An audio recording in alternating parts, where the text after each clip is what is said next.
Allohga bo'lgan ishonch, hayot ne'mati, qalb xotirjamligi, ko'zlar quvonchi, saodatmandlar kuyi. Ey xotirjamlik va farovon hayotni istagan banda, Allohga bo'lgan ishonching qani? Ey pokiza juftni istagan yigit, Allohga bo'lgan ishonching qani? Ey saodatli kunni istagan banda, Allohga bo'lgan ishonching qani?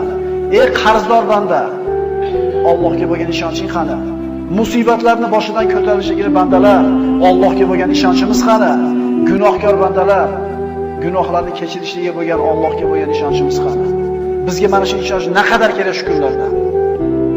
Suv bilan havodan ko'ra zarurroq bo'lgan ishonch. Bizda shu ishonch bormi? Axir Alloh menga duo qilinglar, ijobat qilaman degan, ishonmaymizmi? Allohdan ko'ra rozgo'roq kim bor? Axir Parvardigorimiz Alloh tanglik, kambag'allikdan keyin yengillik, boylikni ham paydo qilib degan so'zga ishonch qani? Tanglik, mashaqqatdan keyin kenglikni ham, boylikni ham beraman deyapti Alloh. Ishonmaymizmi? Ishonaylik birodarlar. Tushkunlikka tushmaylik. Har xil gaplarga quloq solavermaylik. Peshonamizga Alloh yozgandan oshcha narsa bo'lmaydi. Chunki hakimlardan biri aytgandek, yozilgan bo'lsa qayoqqa qoching? Yozilmagan bo'lsa nimadan qo'rqing? Yozibdimi? Qayoqqa borsang e'tibor qo'shirsiz. Yozilmabdimi? O'tga tashlasa o't kuydirmayapti. Pichoq torsa pichoq kesmayapti. Suvga tashlasa oqizmayapti. Sahroda o'lmayapti. Chunki nima qilmagan? Yozmagan. Qani shunga ishonch? Parvardigor qalblarimizda o'zingga bo'lgan muhabbatni sobiq qilgin. O'zingga bo'lgan ishonchimizni, tavakkulimizni mustahkam va quvvatli qilgin. O'zingni zikring, shukringlarni hidoyat qilgin.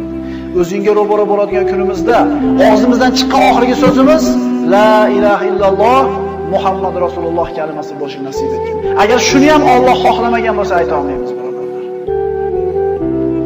Alloh taolo siz bilan bizni mahzun bo'lmaslikka buyuradi. Alloh taolo siz bilan bizni o'ziga tavakkul qilishlikka buyuradi. G'am, qayg'u, huzn insonga nima olib keladi? Alloh taolo siz bilan bizni man qilgan ish. Mahzun bo'lma. Hech qachon mahzun bo'lma. Chunki qayg'u seni o'tmishingdan bezovta qilib, kelajakdan xavotirga soladi. Oqibatda bugungi kuningni yo'qotasan. Hech qachon mahzun bo'lma. Chunki qalb qayg'u bilan ovora bo'lib, ruhing so'nib, yuzing nuri ketadi. Orzu-umidlaring yo'q bo'ladi. Ey mo'min banda, mahzun bo'lma. Chunki qayg'u dushmaningni xursand qilib, do'stingni mahzun qiladi. Qayg'u sababli haqiqatlarni ko'ra olmay qolasan. Mahzun bo'lma, chunki qayg'u qazoy qadorga norozilik, ne'matga samonkorlik bo'ladi. Mahzun bo'lma, chunki qayg'u, g'am yo'q qolgan narsani qaytarmaydi.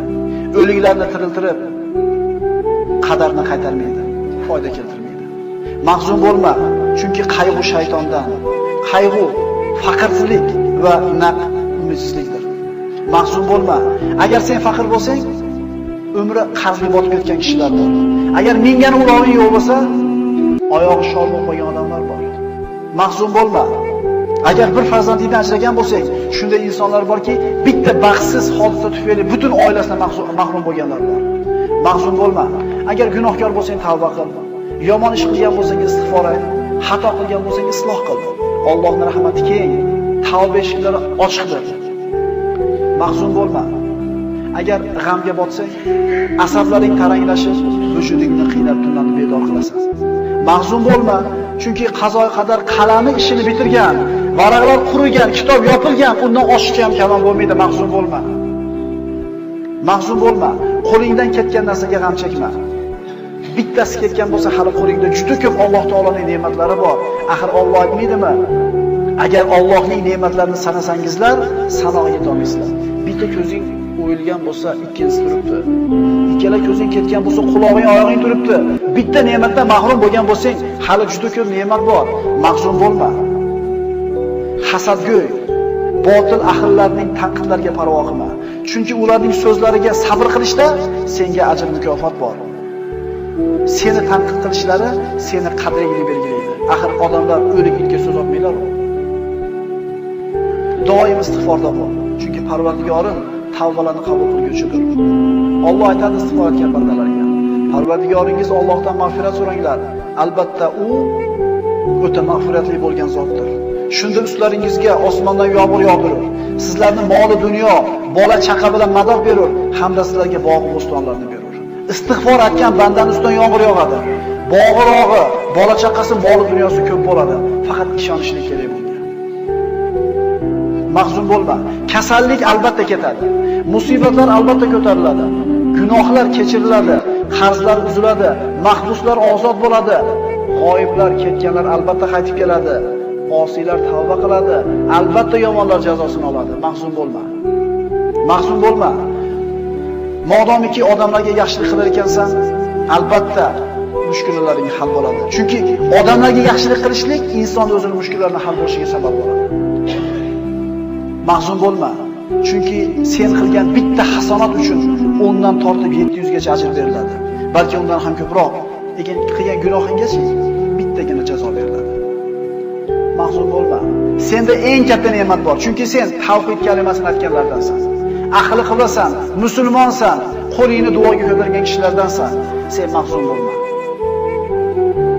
Mahzun bo'lma, chunki sen hayotning yengil og'ir, issiq sovuq, faqir boy holatida ham foyda ustasan. Rasul aytgan-ku, mo'minning ishi ajablanadi. Qanaqa kun kelmasa uni foydasiga. Yaxshi kun yetsa Allohga shukr qiladi, savob oladi. Mashaqqatli kun kelsa sabr qiladi, yana savob oladi. Bu faqat kimga berilgan? Mahzun bo'lmaydi musulmon odam. Mahzun bo'lma. Axir senda Qur'on bor, zikr, duo bor. Axir senda namoz, amr ma'ruf, sadaqa, boshqa savobli amallar bor. Boshqalarda yo'q bu narsa. Kim xohlardi dunyoda iymoningni berasan, dunyodagi hamma xohlagan narsani beraman desa, qaysi mo'min xohladi shu narsani? Odamlarga zulm qilayotgan, haqlarini yeyotgan, tuhmat qilayotgan, bo'xton qilayotganlar ham o'ladi. Zulm ko'rgan, sabr qilgan, savob umid qilgan kishilar ham o'ladi. Lekin Alloh taoloning huzuriga borganda kim yutuqda bo'ladi? Dunyo hayoti vaqtincha. Ad-dunya sa'a fajal xato degan Rasululloh. Dunyo 1 soatlik umr bor yo'q. Ana shu 1 soatni ibodatga aylantirdilar degan Rasululloh. Kim o'lmaydi? Kim o'lmaydi? Mahzun bo'lma. Axir qora bulutlarni tarqaganini, qorong'i tunni yorishganini, shamollarni to'xtaganini ko'rmaganmisan? Inshaalloh mashaqqatlaring rohatga, hayoting yorug'likka, kelajaging ne'matga to'lib boradi. Inshaalloh. Mahzun bo'lma. Agar oldingda chora qolmasa, yo'llar berkilib, umidsizlik bostirib kelsa, yo Alloh degan. Mahzun bo'lma. Agar musibat, baxtsizlik, xavotir kelsa, yo Alloh degan. Mahzun bo'lma. Agar keng dunyo tor bo'lib ketgan bo'lsa, ishlar og'irlashsa, yo Alloh deb nido qilgin. Mahzun bo'lma.